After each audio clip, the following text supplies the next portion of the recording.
Class 10th math most important question है जो 6 number में एग्जाम में बार बार आते हैं और इस साल भी ज़रूर आएगा। पहला क्वेश्चन आपसे क्या बोल रहा है, ठीक है, कह रहा है एक नदी के पुल के एक बिंदु से नदी के किनारे के सम्मुख किनारों के जो अवनमन कोण है वो 30 और 45 है। यदि पुल किनारों से 5 मीटर की ऊंचाई पर हो तो नदी की चौड़ाई आपको बतानी है। √3 का मान आपको 1.732 लेना है। ठीक है जी। सो देखिए, मान लेते हैं ये हमारी नदी है, ठीक है, ये हमारी नदी है और नदी के ऊपर हमारा ये पुल बना है, ये हमारा पुल है। ठीक है, पुल की जो ऊंचाई है प्यारे बच्चों, फिर पुल की ऊंचाई हमें दे रखी है 5 मीटर। क्या दे रखी है? 5 मीटर दे रखी है। अगर आप इस बिंदु से कह रहे हैं यदि नदी के पुल के एक बिंदु से नदी के एक सम्मुख किनारों के अवनमन कोण 30 और 45 है। एक तो हमें 30 दे रखा है और एक हमें 45 दे रखा है। ठीक है, देखिए ये वाला जो कोण है प्यारे बच्चों, ये वाला कोण अपने को 30 दे रखा है और ये वाला कोण अपने को 45 दे रखा है। अगर यहाँ 30 है तो ऑटोमेटिकली यहाँ 30 हो जाएगा, यहाँ 45 है ऑटोमेटिकली यहाँ 45 हो जाएगा। ज़बरदस्त क्वेश्चन है। इस बिंदु का नाम मैं ए देता हूँ, इस बिंदु का नाम बी, इस बिंदु का नाम सी और इस बिंदु का नाम मैं डी देता हूँ। चित्र आपको एग्जाम में ज़रूर बनाना है। नदी की चौड़ाई हमें निकालनी है, नदी की चौड़ाई हमें निकालनी है। नदी की चौड़ाई क्या होगी? ए सी होगी। ए सी किसके बराबर होगा? A B plus B C होगा। ठीक है, ये लंबवत है, ऊंचाई लंबवत होती है, ये 90 अंश का कोण बनेगा, यहाँ पे भी 90 अंश का कोण बनेगा। ठीक है, बहुत आसान है। दो समकोण त्रिभुज बन गए, अब इनको हल करो, आंसर आपको मिल जाएगा। ठीक है, मान लेते हैं ए बी हमारा एक्स है और बी सी को आप क्या मान लो? वाई मान लो। कोई दिक्कत परेशानी नहीं होगी। अब हम आ जाएंगे त्रिभुज डी बी ए में। पहले वाले समकोण त्रिभुज में आ जाओ, डी बी ए में। अब जानते हैं एक चीज़ आपको दी जाती है और एक चीज़ आपको निकालनी होती है, उसमें संबंध लगाना है।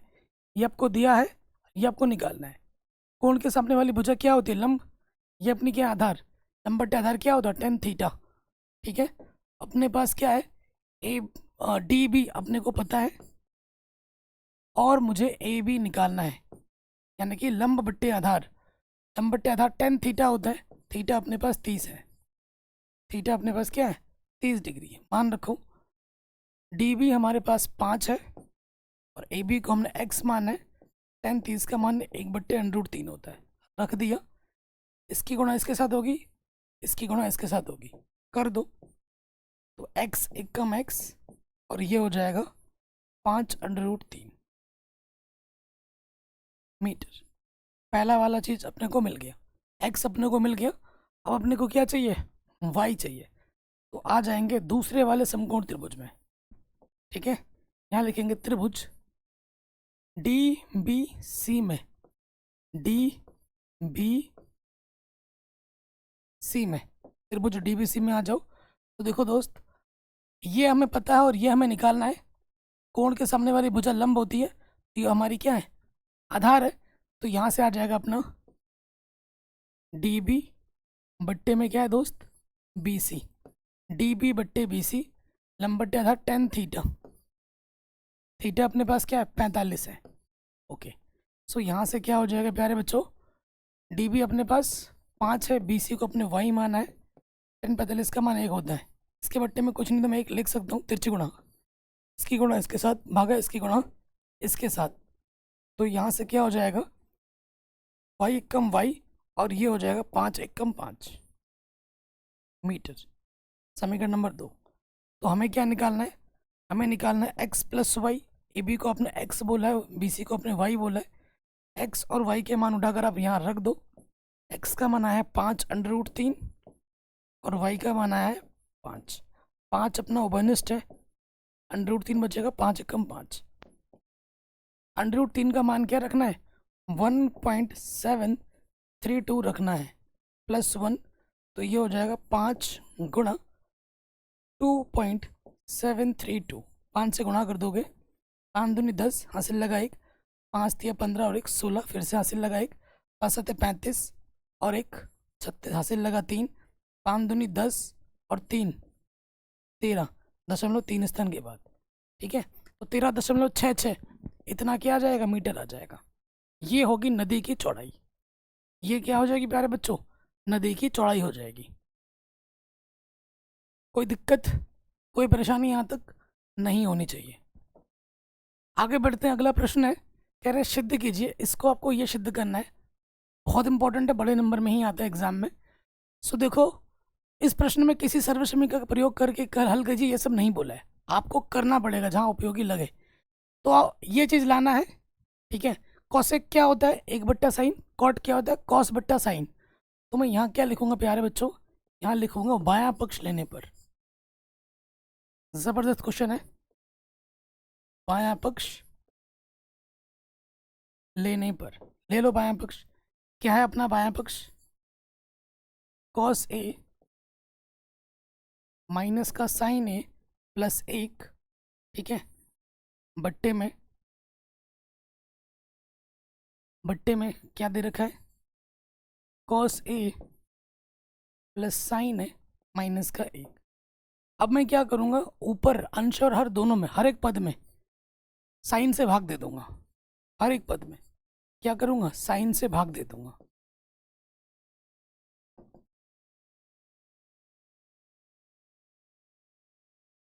ऊपर भी कर रहा हूँ, नीचे भी कर रहा हूँ, तो संख्या पे कोई प्रभाव नहीं पड़ेगा, ठीक है। आप जानते हैं कॉस बट्टा साइन क्या होता है प्यारे बच्चों, कॉस बट्टा साइन होता है कॉट। ये हो गया कॉट ए, साइन से साइन कटा, साइन एक कम साइन, 1/sin क्या होता है कॉसिक, ठीक हो गया। इसके बट्टे में क्या है अपना, कॉट ए प्लस का 1 हो जाएगा, माइनस के कॉसिक हो जाएगा, ठीक है। कोई दिक्कत यहाँ तक, कोई परेशानी यहाँ तक नहीं होगी। अब आप देखेंगे कि ऊपर मुझे cosec A plus cot A लाना है, ठीक है। तो यहाँ पे भी एक है और यहाँ पे भी एक है। आपको मान रखना, आपको एक पता होगा सर्वसमीकरण, चूंकि 1 प्लस कॉट स्क्वायर ए बराबर क्या होता है, ये होता है कॉसेक स्क्वायर ए, यही होता है ना। तो देखो दोस्त, इस प्लस वाले कॉट को उधर ले जाओगे तो क्या हो जाएगा, माइनस हो जाएगा, है ना। तो मैं एक के जगह पे ये मान रख सकता हूँ। अब आपके मन में आ रहा होगा भैया एक तो 2 जगह है, किस में मान रखना है, ऊपर आपको लाना है ना, तो ऊपर वाले में ही मान रखना है, नीचे कुछ नहीं इसके। इस तो हिंट ये दे रहा है कि मुझे ऊपर ही रखना है। इसके जगह पे मान रखना है मुझे, सिर्फ यहाँ रखना है, यहाँ मत रख देना, ठीक है। रखते हैं। सो देखो प्यारे बच्चों, यहाँ रखेंगे हम मान। क्या करेंगे, सबसे पहले ये अपना क्या कॉसे क्या है, प्लस ये कॉट, इन दोनों को एक साथ रखते हैं, माइनस एक की जगह ये मान रख रहा हूँ मैं, इस एक की जगह पर ये मान रख रहा हूँ। क्या रख रहा हूँ, कॉसेक स्क्वायर ए माइनस कॉट स्क्वायर ए, इस एक की जगह मान रखा मैंने। और नीचे जो है, अब उसको कुछ नहीं करना, उसको वैसे का वैसे बस लिखते रहिए, कॉट ए प्लस 1 माइनस का कॉसेक ए। कोई दिक्कत यहाँ तक, कोई परेशानी यहाँ तक नहीं होगी। यहाँ पर एक सूत्र लग रहा होगा आपका इस रूप में, ये ए स्क्वायर माइनस बी स्क्वायर, ये ए की जगह पर, ये बी की जगह पर, जिसका सूत्र होता है ए प्लस बी गुणे में ए माइनस बी, यही होता है। अब ये सूत्र लगा के खोल दो, तो यहाँ पर जो है पहले उसको लिख लेते हैं, cosec A plus cot A, ये हो जाएगा, खोल देंगे, ए प्लस का बी गुणा ए माइनस का बी, सूत्र लगा के हमने खोल दिया, ठीक है। नीचे क्या है अपना, नीचे अपना है कॉट ए प्लस का ए माइनस का कॉसेक ए, ठीक है जी। अब देखिए यहाँ से ये चीज़ दोनों में से क्या आ रही है, उभयनिष्ठ आ रही है, निकाल लो बाहर। क्या निकलेगा उभयनिष्ठ, cosec A plus cot A, ये उभयनिष्ठ बाहर निकाला, ये पूरा बाहर आ गया, एक बचा, ये पूरा बाहर आ गया, ये माइनस है, इसके अंदर गुणा हो जाएगी, ठीक है। तो ये हो जाएगा माइनस का कॉसेक ए नेगेटिव, और ये नेगेटिव हो जाएगा पॉजिटिव, कॉट ए बट्टे में क्या है अपना व्यवस्थित करके लिखता हूँ, एक को पहले लिख लेता हूँ, कॉसेक को उसके बाद में लिख लेता हूँ, अरेंज करके। ये प्लस का कॉट है, यहाँ आ जाएगा। तो आप देख पा रहेंगे ऊपर नीचे सेम टू सेम है, गुणे भाग में कट जाएगा। क्या बचा अपना, यही बचा। क्या बचा, cosec A plus cot A. यही आपको क्या करना था, सिद्ध करना था, हैंस प्रूव्ड। यही आपको सिद्ध करना था। आराम से हो गया। बहुत इंपॉर्टेंट क्वेश्चन है और एग्जाम में बार बार आता है, वेरी वेरी इंपॉर्टेंट है। ठीक हो गया, आगे बढ़ते हैं। अगला क्वेश्चन है बहुत ही शानदार, बहुत ही जानदार। कह रहे हैं लकड़ी के एक ठोस बेलन के प्रत्येक सिरे पर एक अर्धगोला खोद कर निकाला गया है। इधर से भी एक अर्धगोला खोदा गया है, इधर से भी एक अर्धगोला खोदा गया है। यदि बेलन की ऊंचाई 10 सेंटीमीटर हो, आधार की त्रिज्या 3.5 सेंटीमीटर हो, इस कोलिन का संपूर्ण पृष्ठीय क्षेत्रफल ज्ञात कीजिए। पृष्ठीय क्षेत्रफल ज्ञात करना है, ध्यान रखिएगा। तो हमको दिया क्या है, देखो यहाँ लिखेंगे दिया है, दिया है शंकु की और अर्धगोले की जो त्रिज्या वो सेम है। शंकु, शंकु बोल रहा हूँ यार, बेलन बेलन, सॉरी बच्चों, बेलन व अर्धगोला, अर्धगोले की त्रिज्या आर दिखाएंगे। आर हमारे पास क्या दे रखा है, 3.5 सेंटीमीटर, जिसे मैं लिख सकता हूँ, दशमलव हटा दूंगा, दशमलव हटा दूंगा, नीचे एक आ जाएगा, एक संख्या एक जीरो बढ़ जाएगा, 5 7 35, 5 दूनी 10, 7/2 लिख सकता हूँ। उसके बाद हमें बेलन की ऊंचाई जो दे रखी है, बेलन की ऊंचाई h बराबर हमें जो दे रखा है वो क्या दे रखा है, 10 सेंटीमीटर दे रखा है। ठीक है, प्रश्नानुसार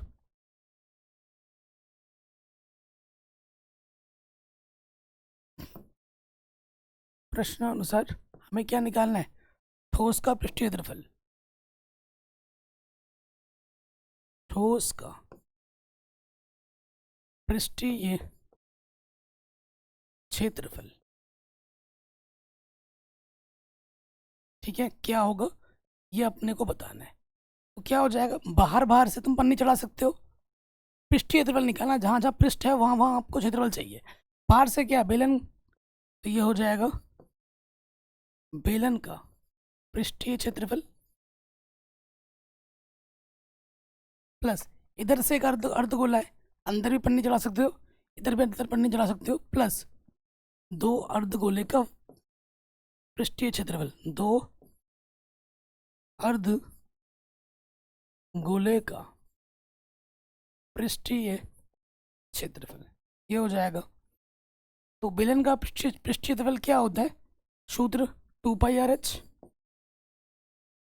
और अर्धगोले का क्या होता है 2πr²। उभयनिष्ठ क्या है अपना 2πr, यहाँ से h बचेगा, तो बाहर आ गया, पाई बाहर आ गया, r² से एक r बाहर आ गया, तो 2πr बचेगा, 2r बचेगा। मान रखते हैं यहाँ पर, पाई का मान 22/7, r का मान 7/2, h का मान 10 और r का मान 7/2। ठीक है, हल करेंगे, कुछ कट पिट रहा होगा, 7 से 7 कटा, 2 से 2 कटा, इस 2 से ये 2 कटा, बाहर बचा 22, 17 हो जाएगा, 17 दूनी 34, हासिल लगा 3, 17 दूनी 34 और 3 37, 374 सेंटीमीटर स्क्वायर। ये हमें हमारा उत्तर मिलेगा। इतना हलवा क्वेश्चन है और एग्जाम में पूछा गया है, पूछा जा रहा है। ठीक है, ये क्वेश्चन भी अपना आराम से बन गया। आगे बढ़ते हैं। कह रहे हैं एक ठोस एक अर्धगोले पर खड़े एक शंकु के आकार का है, जैसा बोला है वैसा चित्र बना लेते हैं। अर्धगोले पर खड़े, और ये अर्धगोला है अपना, ठीक है, अर्धगोले पर खड़े एक शंकु के आकार का है, ठोस है। ठीक, शंकु और अर्धगोले की त्रिज्याएं समान है तथा इनकी माप 3 सेंटीमीटर है। ठीक है, शंकु की त्रिज्या 3 सेंटीमीटर है और अर्धगोले की त्रिज्या भी कितनी है, 3 ही सेंटीमीटर है। और इस ठोस की जो टोटल ऊंचाई, ठोस की ऊंचाई, कितनी है? 6 सेंटीमीटर टोटल, यहाँ से लेकर यहाँ तक। शंकु की ऊंचाई क्या हो जाएगी? शंकु की ऊंचाई क्या होगी? टोटल में से इतना घटा दोगे, टोटल है 6 में से इतना घटा देंगे 3, तो शंकु की ऊंचाई भी क्या आ जाएगी? 3 सेंटीमीटर ही आ जाएगी। तो ठोस का आयतन बताना है कितना होगा। ठीक है, अपन को दे क्या रखा है?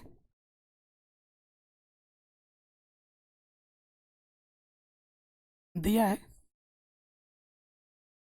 शंकु व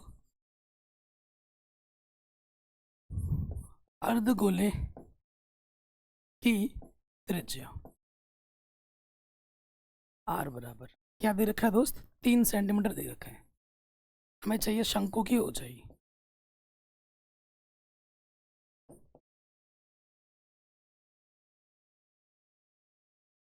क्या हो जाएगा? टोटल में से इतना घटा देंगे, कितना आ जाएगा? 3 सेंटीमीटर आ जाएगा। ओके, हमें क्या निकालना है? प्रश्नानुसार।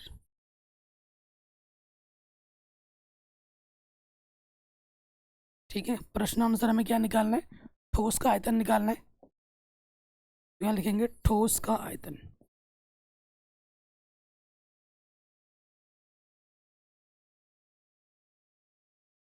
क्या होगा ठोस का आयतन?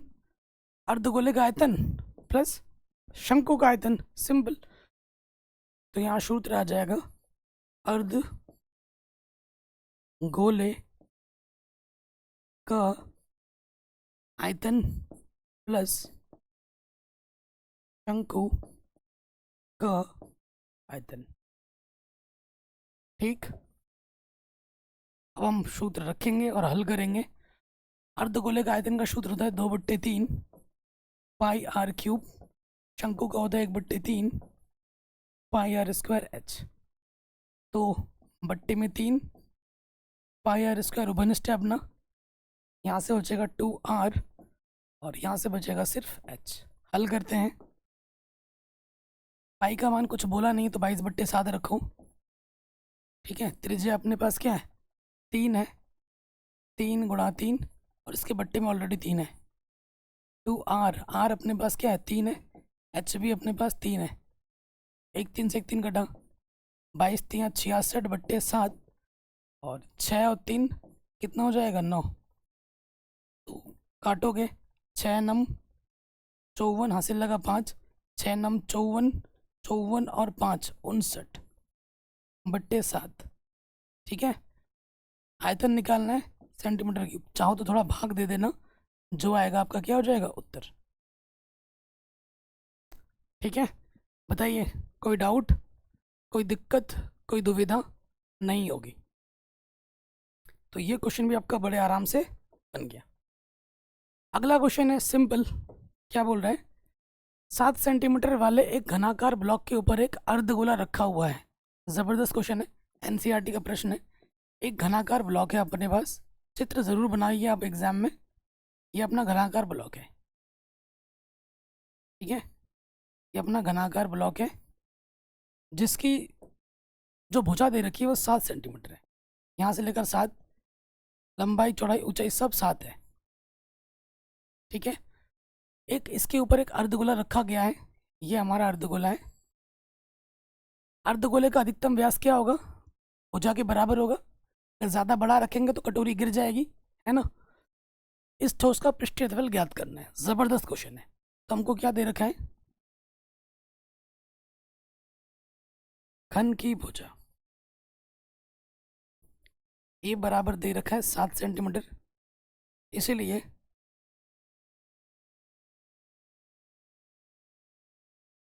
अर्धगोले का अधिकतम जो व्यास होगा,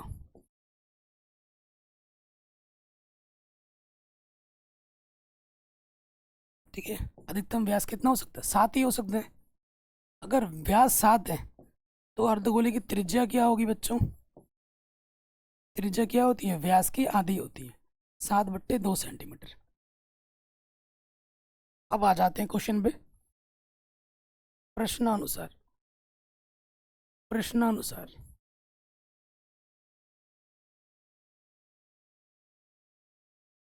ठोस का पृष्ठीय क्षेत्रफल, ठोस का पृष्ठीय क्षेत्रफल। देखो बाहर बाहर से क्या है, घन है, तो यहाँ लिखोगे घन का पृष्ठीय क्षेत्रफल,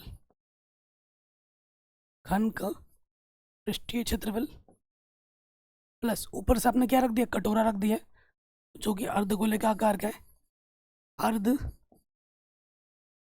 गोले का क्षेत्रफल माइनस करना होगा। जब आपने घन का पृष्ठीय क्षेत्रफल लिया, जो कटोरा आपने रखा है वो हिस्सा उस पर कवर घटक गया, तो वो हिस्सा वृत्ताकार हिस्सा भी उसके अंदर आ गया है, जो तो पृष्ठ के अंतर्गत ही नहीं आ रहा है, तो आपको क्या करना होगा, वो घटा देना होगा, माइनस वृत्त का क्षेत्रफल। ये जो क्वेश्चन है मैंने डिटेल में बता रखा है एग्जाम्पल एनिमेशन की सहायता से एनसीईआरटी वीडियोस में, ठीक है। तो घन का पृष्ठीय क्षेत्रफल क्या होता है, 6 गुणा भुजा का वर्ग, अर्धगोले का होता है 2πr², वृत्त का होता है πr²। तो ये आ जाएगा 6a², 2πr² में से 1πr² घटा दोगे तो भाई 1πr² बचेगा, ठीक है। तो हमें मिल जाएगा 6। भुजा अपने पास कितनी है, 7 है, पाई का मान 22/7, त्रिज्या अपने पास है 7/2, r² है ना, 7/2 2 बार गुणे में आ जाएगा। हल कर लेते हैं, 1 7 से 1 7 कटा, 2 1 कम 2 1 कम, तो ये आ जाएगा 6 गुणा 7 7 49, 11 7 77/2, ठीक है ना। थोड़ा और हल करते हैं, 2 3 6, 2 6 18, 2 5 10, ठीक है। और यहाँ गुणा कर लोगे, 6 9 54, हासिल लगा 5, 6 चौको 24, 24 और 5 29। आपको 294 में क्या जोड़ देना है, 36.5, 10 नहीं है तो 0 बढ़ा लो, 5 6 और 4 10, हासिल लगा 1, 9 और 3 12 और 1 13, हासिल लगा 1, 330.5 सेंटीमीटर स्क्वायर, ठीक है। ये हमें हमारा क्या मिल जाएगा, उत्तर। कोई भी डाउट हो आप एक बार दोबारा देख सकते हैं, ठीक है। आगे बढ़ते हैं, अगले प्रश्न में आ जाओ। कह रहे हैं एक ठोस एक अर्धगोले पर खड़े एक शंकु के आकार के यहाँ है, जिनकी त्रिज्या 3 सेंटीमीटर तथा शंकु की तिर्यक ऊंचाई इतनी है। देखिए सेम क्वेश्चन है, थोड़ा सा हटके है। एक ठोस एक अर्धगोला पर खड़े एक शंकु के आकार का है, ठीक है।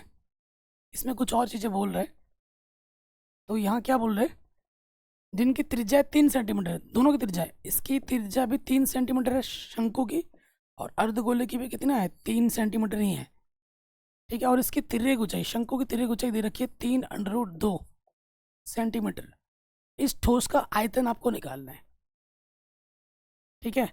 आयतन निकालने के लिए आपको क्या चाहिए होगा, ऊंचाई चाहिए होगी।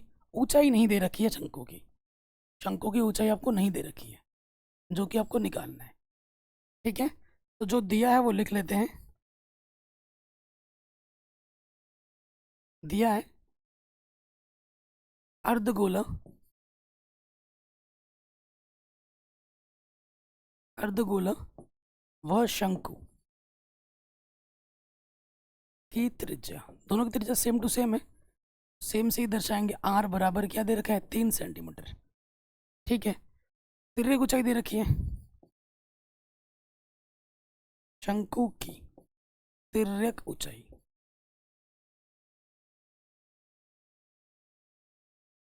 एल बराबर क्या दे रखा है, 3√2 दे रखा है। हमें क्या नहीं पता, हमें शंकु की ऊंचाई नहीं पता,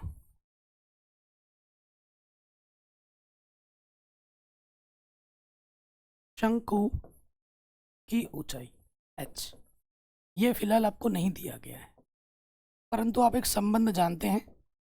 संबंध क्या है कि भैया l का जो वर्ग होता है वो h का वर्ग प्लस r का वर्ग होता है ना, ये आप जानते हैं। तो ये इसका प्रयोग कीजिए, l हमें दे रखा है 3√2 वर्ग, h अपने को पता नहीं, r दे रखा है 3, ठीक है। 3 3 9, अंडरूट का वर्ग करेंगे, अंडरूट हट जाएगा, 9 दूनी 18 आ जाएगा,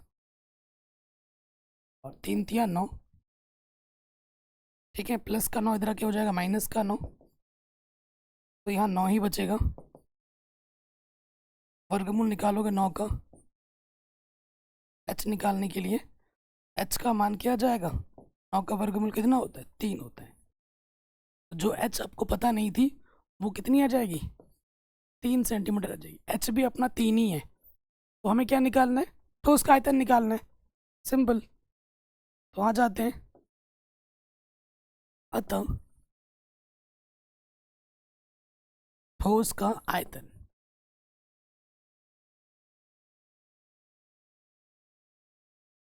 ठीक है। ठोस का आयतन क्या हो जाएगा प्यारे बच्चों, अर्धगोले का आयतन प्लस शंकु का आयतन, अर्ध गोले का आयतन प्लस शंकु का आयतन, ठीक है। ये चीज आ जाएगी। तो यहाँ से क्या हो जाएगा, सूत्र क्या होता है, 2/3 पाई आर क्यूब, और शंकु का होता है 1/3 पाई आर स्क्वायर एच। तो यहाँ से देखेंगे कि भैया पाई आर स्क्वायर बट्टे 3 उभयनिष्ठ है, यहाँ से बचेगा 2r, है ना, यहाँ से बचेगा 2r, और यहाँ से बचेगा सिर्फ h, ठीक है। पाई का मान रखना है 3.14, आर हमारे पास है 3, 3 का वर्ग, 3 को 2 बार गुणा करना है, बट्टे में है 3, 2, आर का मान है 3, एच का मान भी है 3। सो देखोगे यहाँ से कुछ कट रहा होगा, 3 से 3 कटा, 2 3 6, 3 से गुणा करोगे, यहाँ से देखो 3.14 गुणा 3, 2 और 3 6 और 3 9 हो जाएगा। तो यहाँ से आ जाएगा 3.14, 9 3 27, 27 से गुणा कर दोगे 3.14 को, जितना भी आएगा वो आपका क्या हो जाएगा, उतना सेंटीमीटर क्यूब आयतन। मैं गुणा करके भी दिखा देता हूँ, कोई दिक्कत वाली बात नहीं है।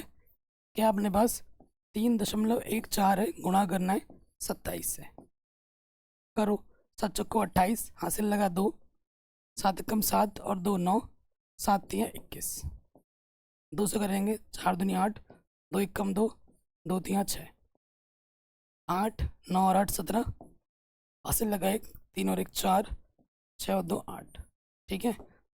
यहाँ दशमलव कितने स्थान के बाद 2, यहाँ पे भी लग जाएगा। तो हमें हमारा उत्तर मिलेगा 84.78 सेंटीमीटर क्यूब,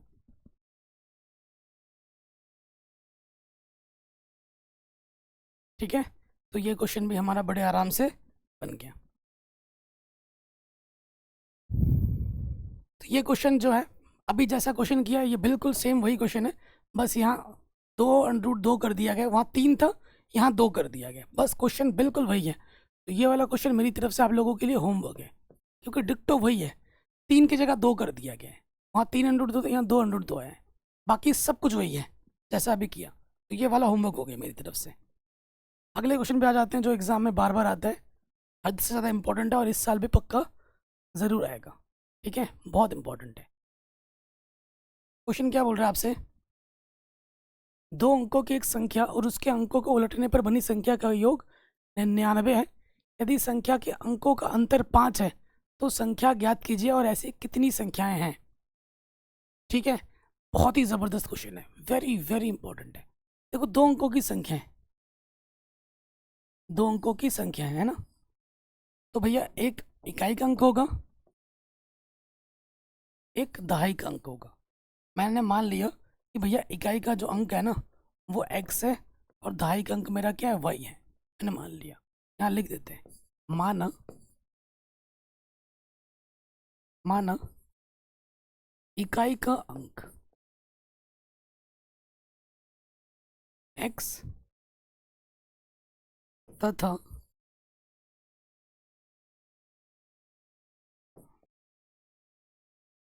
दहाई का अंक मैंने क्या मान लिया, y मान लिया। तो वो संख्या क्या हो जाएगी, इसलिए वो संख्या क्या होगी, वास्तविक संख्या क्या होगी अपनी,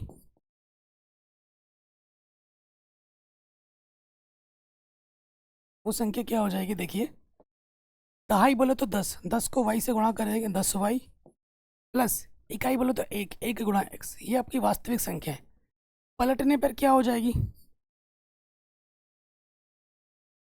पलटने पर संख्या, अगर संख्या के अंकों को पलट दे, ठीक है, इसको उधर कर ले, उसको इधर कर ले, ये वाला इधर आ जाए, ये वाला इधर आ जाए, तो क्या हो जाएगा? ये हो जाएगा अपना 10x प्लस वाई, एक्स की जगह पे वाई हो जाएगा, वाई की जगह पे एक्स हो जाएगा। चलो यहाँ तक तो हो गया। अब आते हैं प्रथम शर्तानुसार, ठीक है, तो यहाँ आ जाओ प्रथम शर्त से, ठीक है, प्रथम शर्त पे आ जाओ। प्रथम शर्त में क्या बोला गया है कि अंकों की एक संख्या और उसके अंकों को उलटने पर बनी संख्या का योग 99 है। मतलब ये जो संख्या और इस संख्या को अगर हम जोड़ दें तो 99 आता है। 10y plus x, 10x plus Y, अगर इन दोनों को जोड़ा जाए तो 99 आएगा। तो यहाँ देखिए x और ये 10x क्या हो जाएगा? 11x, 10y और एक y 11y, ये हो गया 99। आगे हल करेंगे। देखिए यहाँ से क्या है? 11 उभयनिष्ठ है, निकालो 11 उभयनिष्ठ, 11 कम 11, 11 कम 11, इधर अपना है 99। 11 गुणे में उधर के बट्टे में आ जाएगा, है ना, 11 नम 99। तो हमारे पास क्या बचेगा? x प्लस वाई बराबर 9। ठीक, तो ये पहले शर्त से अपने को पहला समीकरण मिल जाएगा। कोई दिक्कत यहाँ तक? कोई परेशानी यहाँ तक नहीं होगी। अब आ जाओ द्वितीय शर्त से।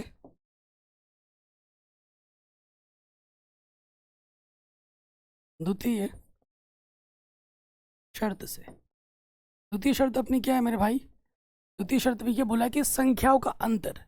अब भैया हमें ये नहीं पता ये बड़ा है ये बड़ा है, पता है क्या? नहीं पता। और ये भी नहीं बोला कि इकाई से दहाई घटाना है, दहाई से इकाई, कुछ बोला नहीं है। तो हमारे पास दो केस बन जाएंगे, या तो x माइनस वाई 5 होगा, संख्या का अंतर 5 ना, अंतर मतलब घटाना, या y माइनस एक्स क्या होगा? 5 होगा। ठीक है, समीकरण नंबर 2, समीकरण नंबर 3, दो स्थितियां आपके पास उत्पन्न हो जाएंगी, या तो ये ले आएगा या फिर ये आएगा। तो आपको एक बार इसको और इसको हल करना है और एक बार इसको और इसको हल करना है, दो बार हल करना है। केस 1, अभी तो 6 नंबर में आ रखा है। केस 1 क्या हो जाएगा? समीकरण 1 व 2 से हल करते हैं। पहला समीकरण है अपने पास x प्लस वाई बराबर 9, और दूसरा है अपने पास x माइनस वाई बराबर 5। हल करो, जोड़ने हैं पर प्लस का वाई माइनस का वाई घटा x और x हो जाएगा 2x, 9 और 5 हो जाएगा 14, 2 सत्ते 14, x का मान आ गया 7।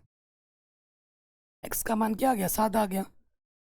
x का मान किसी भी एक समीकरण में रख दो, x प्लस वाई बराबर क्या है? 9 है। x का मान क्या है? 7 आया है, रख दो। 7 प्लस वाई बराबर 9,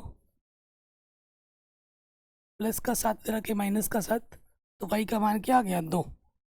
अर्थात संख्या क्या हो जाएगी?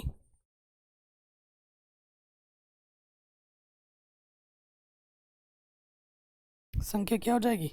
आपने इकाई को x माना था, दहाई को y, ठीक है, तो आपको क्या मिला था? y का मान 2 मिला है और x का मान कितना मिला था? 7। तो एक संख्या तो 27 होगी, एक संख्या क्या हो जाएगी? 27। कोई दिक्कत, कोई परेशानी यहाँ तक नहीं होगी। अब आ जाएंगे केस नंबर 2। दूसरे केस में, दूसरे केस में आपको क्या लेना है? दूसरे केस में आपको लेना है समीकरण 1 और 3 को लेना है, इन दोनों को हल करना है। करते हैं। पहला वाला है अपने पास x प्लस वाई बराबर 9, और अगला वाला है अपना x माइनस का है, ठीक है। x और ये वाले चिन्ह विपरीत हैं, जोड़ दो, जोड़ने पे ये कटा, y और y अपना हो जाएगा 2y, 9 और 5 14, 2 सत्ते 14, y का मान क्या आ गया? 7। y का मान 7 आ गया। आप जानते ही हैं x प्लस वाई अपने पास क्या है 9 है, तो y का मान हमें मिला है 7, यहाँ रख देंगे, प्लस का 7 इधर के माइनस का 7, x का मान क्या आ जाएगा 2 आ जाएगा, अर्थात संख्या क्या हो जाएगी,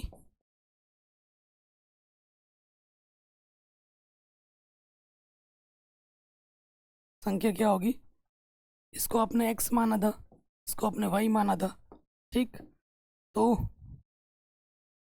y आपको मिला था 7, x मिला आपको 2, अगली जो संख्या होगी वो होगी 72। तो ऐसी दो संख्याएं, एक 27 और एक 72 है। ऐसी कितनी संख्याएं हैं, ऐसी दो संख्याएं, एक तो 27 है और एक 72 है। ठीक है, कोई दिक्कत परेशानी यहाँ तक नहीं होगी। तो ये प्रश्न भी अपना आराम से बन गया। आगे बढ़ते हैं, अगले प्रश्न पे आ जाते हैं, बहुत ही शानदार है। क्वेश्चन क्या बोल रहे हैं, एक कुटीर उद्योग एक दिन में कुछ बर्तनों का निर्माण करता है। एक विशेष दिन यह देखा गया है कि प्रत्येक नग नग मतलब बर्तन की जो लागत है रुपए में, उस दिन निर्माण किए गए बर्तनों की संख्या के 2 गुने से 15 अधिक थी। यदि उस दिन कुल निर्माण की लागत इतनी थी तो निर्मित बर्तनों की संख्या एवं प्रत्येक नग यानी कि बर्तन की लागत आपको बतानी है। नग लिख के बच्चों को घुमा देता है वो, तो मान लेते हैं, माना उस दिन, माना उस दिन निर्मित, उस दिन जो बने बर्तन हैं हमारे, कितने बर्तन बने थे, हम मान लेते कि भैया x बर्तन बने थे। कितने बर्तन बने थे, x बर्तन बने थे। इसलिए एक बर्तन का मूल्य क्या हो जाएगा,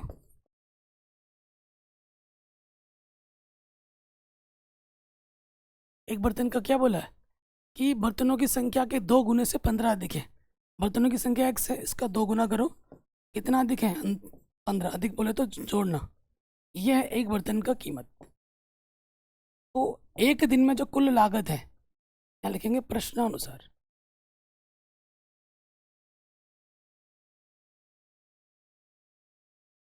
प्रश्नानुसार एक दिन का जो कुल लागत है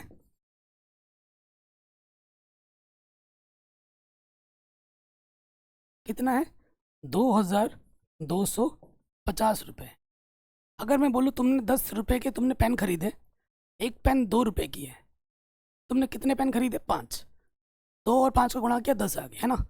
अगर इतने बर्तन बने और एक बर्तन की कीमत इतनी है और इसको गुणा करूँगा तो इसके बराबर होगा, सिंपल सी बात है। तो यहाँ आ जाएगा x गुणे में 2x प्लस 15, ये बराबर होगा 2250। x अंदर गुणा कर देंगे, 2x गुणा x, एक्स स्क्वायर 15x, ये प्लस का इधर आके क्या हो जाएगा माइनस का 0।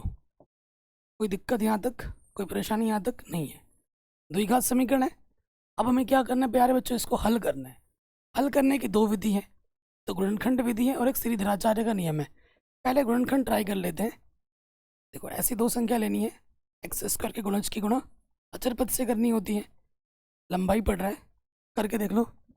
2 गुणा 0 0 और 2 पंजे 10, हासिल लगा 1, 2 दूनी 4 और 1 5, 2 दूनी 4। ऐसी 2 संख्या लो जिनको गुणा करने पर 4500 आए और घटाने पे 15 आए। ठीक है, आपके दिमाग में अगर नहीं आ रहा है तो गुणनखंड कर लो इस चीज़ का।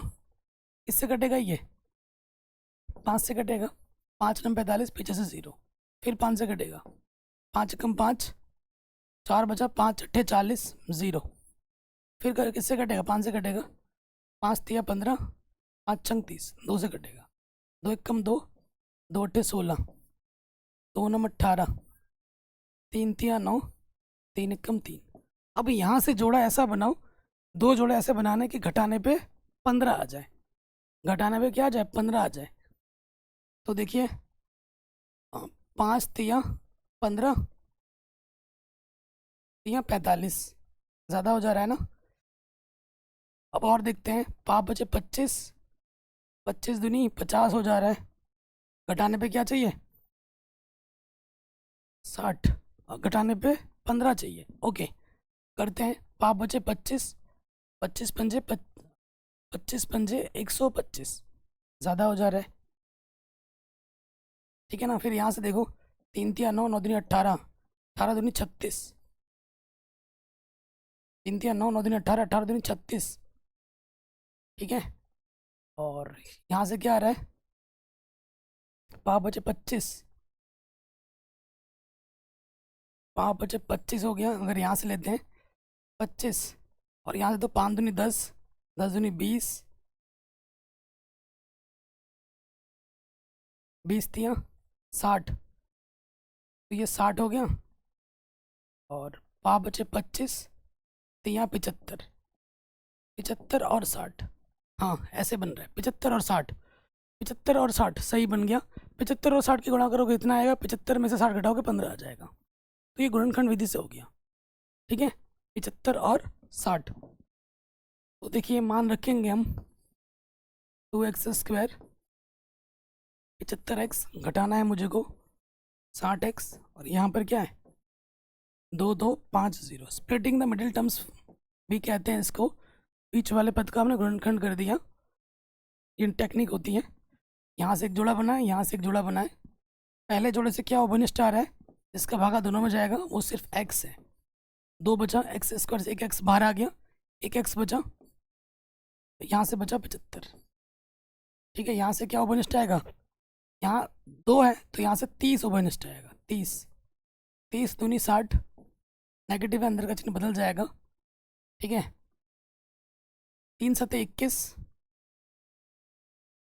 ठीक है, 3 सते 21, और कितना बचा, 150 बचा, नहीं बचा 15, ठीक है। सो आप देख पा रहे होंगे कि भैया हमारा ये वाला पार्ट और ये वाला पार्ट सेम टू सेम है, सेम टू सेम है, आपने सही किया। मतलब जो 2 बार है उसे हम 1 बार लिखते हैं, और जो ओबनिस्ट है उसको दूसरे वाले ब्रैकेट में लिख देते हैं। अब 0 मानना है आपको, एक बार इसको और इसको। यदि 2x प्लस का 75 क्या है बाबू, 0 के बराबर है, तो प्लस का 75 इधर के हो जाएगा माइनस का 75, और ये 2 गुणे में इधर के बट्टे में आ जाएगा। बर्तनों की संख्या नेगेटिव में आई है, तुम बोलते हो भैया मैंने -2 बर्तन बनाए आज, मैंने -2 बर्तन धोए घर पे आज, ऐसा बोलते हो नहीं ना। तो बर्तनों की संख्या माइनस में कभी नहीं हो सकती, तो भाई ये नहीं होगा तो इसको ही लेना पड़ेगा। यदि x - 30 बराबर 0, तो माइनस का 30 इधर के क्या हो जाएगा, प्लस का 30 हो जाएगा। तो ये सही है, मतलब उस दिन कितने बर्तन बने थे, 30 बर्तन बने थे। और एक बर्तन का मूल्य कैसे निकलेगा, यहाँ रख दोगे x की जगह पे 30, यानी कि 60 प्लस 60 प्लस 15, यानी कि एक बर्तन की कीमत कितनी होगी, 75 रुपये होगी, ठीक है। एक बर्तन की कीमत कितनी होगी मेरे दोस्त, 75 रुपये होगी। आराम से बन गया, बार बार एग्जाम में आता है। अगले प्रश्न पे आ जाते हैं। 6 नंबर के दृष्टिकोण से बहुत ही शानदार, बहुत ही जानदार क्वेश्चन है।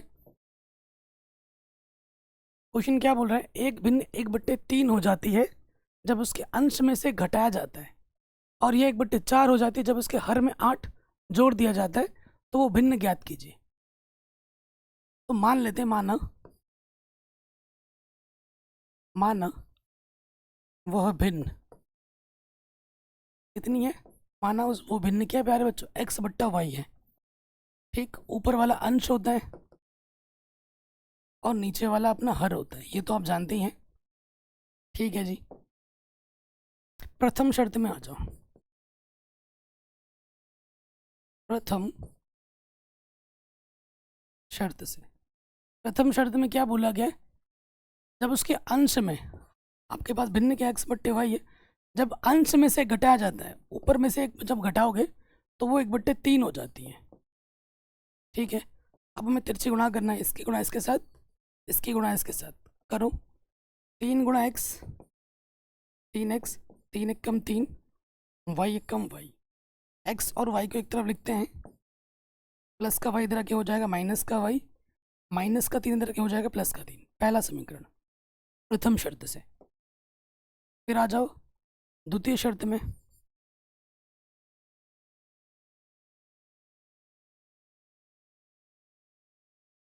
द्वितीय शर्त से। द्वितीय शर्त में क्या है प्यारे बच्चों,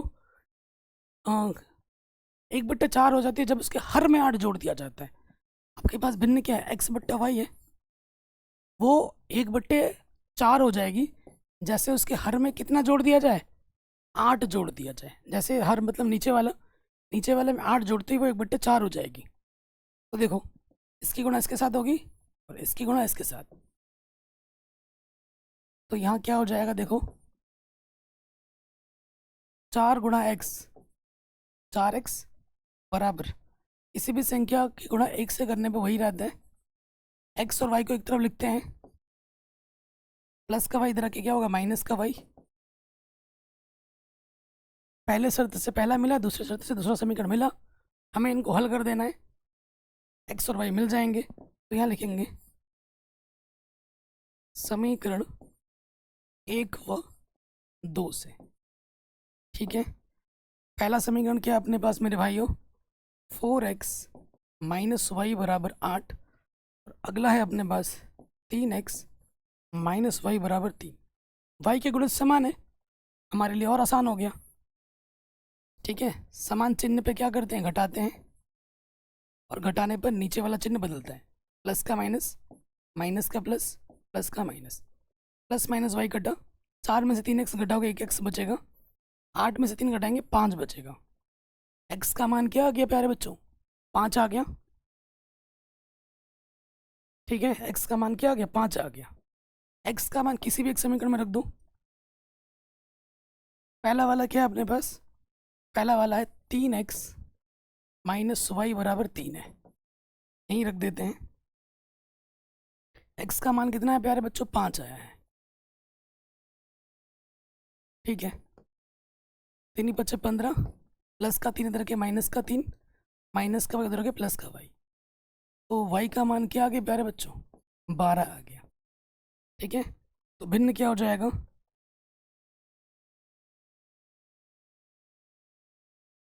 तो भिन्न हमने क्या मानी थी, x/y मानी थी। तो प्यारे बच्चों x का मान हमें मिला था 5 और y का मान मिला था 12, तो हमें हमारा उत्तर मिलेगा 5/12। कोई डाउट या कोई भी दिक्कत हो आप वीडियो को एक बार दोबारा देख सकते हैं। ठीक है, तो आज के वीडियो में यहाँ रखते हैं। इसके नेक्स्ट पार्ट में आपको ये सारे प्रश्न मिलेंगे, मैं दिखा भी दे रहा हूँ, ये सारे प्रश्न इसके नेक्स्ट वाले पार्ट में करने वाले हैं, ढेर सारे। वीडियो को प्लीज़ लाइक करें, शेयर करें, अपना ख्याल रखें, मिलते हैं आपसे नए वीडियो में। जय हिंद।